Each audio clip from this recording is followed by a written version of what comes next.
નમસ્કાર વિદ્યાર્થી મિત્રો, ઘણા બધા વિદ્યાર્થીઓની કોમેન્ટ હતી કે ધોરણ 10માં 20 ગુણનું ઓરલ કેવી રીતે આપવામાં આવે છે. તો જોઈશું 20 ગુણનું ઓરલ આપણને કેવી રીતે આપવામાં આવે છે. તમારા જે કંઈ ક્લાસ ટીચર હોય છે સ્કૂલના, તેઓને એક સરસ મજાની આવી સીટ આપવામાં આવે છે. અહીંયા મેં રફ સીટ દોરેલી છે. અહીંયા વિદ્યાર્થીનું નામ લખવાનું હોય છે, સો એન્ડ સો નામ છે. ફોર એક્ઝામ્પલ તરીકે પ્રથમ કસોટી 80 ગુણની હોય છે, આપ સૌ જાણો છો. 80 ગુણની કસોટીમાં કોઈ વિદ્યાર્થીના 40 ગુણ આવે છે, ગણિત વિષયમાં 40 ગુણ આવે છે. હવે 80 ગુણનું 5માં રૂપાંતરણ આપણે કરવું છે. કેવી રીતે કરીશું ફટાફટ જોઈ લઈએ. તો 80 ગુણની પરીક્ષામાં જો એના 40 આવ્યા તો 5 કેટલા ગુણ થાય? આવી સાદી ગણતરી આપણે કરવાની છે. 40 ગુણ્યા 5 કરીશું, ભાગ્યા 80. હાથમાં કેમેરો છે તેથી કરીને લખતા ફાવતું નથી, પણ ધ્યાન રાખજો. 4 દુ 8 અને 5ના 2 ભાગ એટલે થશે આપણા 2.5.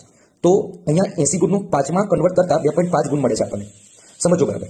બીજી કસોટીમાં ફોર એક્ઝામ્પલ તરીકે તે વિદ્યાર્થીએ સારી મહેનત કરી, તેના 50 ગુણ આવે છે. હવે એનું આપણે 5માં કન્વર્ટ કરીએ છીએ. તો 80 એ વિદ્યાર્થીએ મેળવેલ ગુણ છે 50. તો 5 કેટલા? ફટાફટ જોઈ લઈએ. 50 ગુણ્યા 5 ભાગ્યા 80 તમે આ કેલ્ક્યુલેશન કરશો એટલે તમને મળશે 3.13. કેટલા મળશે? 3.13. હવે ધ્યાન રાખજો, તમારા જે વર્ગ શિક્ષક છે એ તમારું અહીંયા પોતાના સ્કૂલ પ્રમાણે અલગ અલગ હોય છે. એ 10 ગુણ તમારા શિક્ષક આપતા હોય છે. મોટાભાગના શિક્ષકો 5માંથી 5 મૂકે જ છે, બરાબર છે. તો 5માંથી 5 આપણે ગણીએ તો અહીંયા ગણતરી કરીએ, અહીંયા 10 માર્ક્સ અને અહીંયા 2.5 અને 13.3. અહીંયા 2.5 અને 13.3 ની ગણતરી કરીએ તો સરવાળો થશે 5.63. અને 5.63 અને તમારા શિક્ષકે તમને આપે છે 10 માર્ક્સ, એટલે તમારા કુલ ટોટલ ઓરલમાં ગણિતમાં માર્ક્સ થાય છે તમારા 15.63. કેટલા થયા? 15.63. એટલે આવી રીતે ગણતરી કરવામાં આવે છે. બીજી ગણતરી બતાવી દઉં. ફોર એક્ઝામ્પલ તરીકે કોઈ અન્ય વિદ્યાર્થી છે, તે વિદ્યાર્થી ખૂબ હોશિયાર છે ભણવામાં અને તેના પ્રથમ કસોટીમાં 70 ગુણ આવે છે. એનું કન્વર્જેશન તમે આવી રીતે કરશો એટલે 70નું 5% કન્વર્જેશન થાય 4.38. ધ્યાન રાખજો. બીજી કસોટીમાં એના 68 માર્ક્સ આવ્યા છે, એનું 5માં કન્વર્જેશન કરતા 5.25 આવે છે. શિક્ષક બહુ સારા છે એટલે 5માંથી 5 મૂકે છે, તમે જોઈ શકો છો.